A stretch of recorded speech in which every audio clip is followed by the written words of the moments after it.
আর একটা সবচেয়ে বড় অস্ত্র শিখিয়ে দিচ্ছি, এটা আমি কাউকে শিখাইনি আজ পর্যন্ত, আজকেই প্রথম।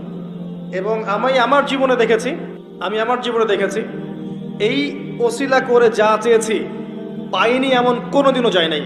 আলহামদুলিল্লাহ, আমি সম্পূর্ণ আল্লাহ পাকের কৃতজ্ঞতা এবং শুকরিয়া আদায় করছি। এইটা ওসিলা করে আমি যা চেয়েছি আমি সারা জীবনে তাই পেয়েছি। এবং আমি বিশ্বাস করি আমি যা পেয়েছি, এই বয়সে আমি যা পেয়েছি, আল্লাহ পাক কোটি কোটি মানুষকে তা দেন নাই।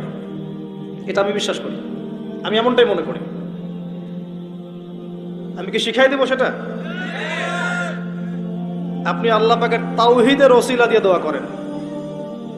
দোয়া করতে করতে আল্লাহকে বলেন, আল্লাহ তোমার তাওহীদের কালিমা লা ইলাহা ইল্লাল্লাহ এর ওসিলা করে তোমার কাছে আমি চাচ্ছি, আপনি পাবেন ইনশাআল্লাহ। যদি আপনার রিজিক হালাল হয়, যদি আপনার আকীদায় শিরক না থাকে, যদি আপনার আমলে বেদাত না থাকে, ইনশাআল্লাহ পাবেন।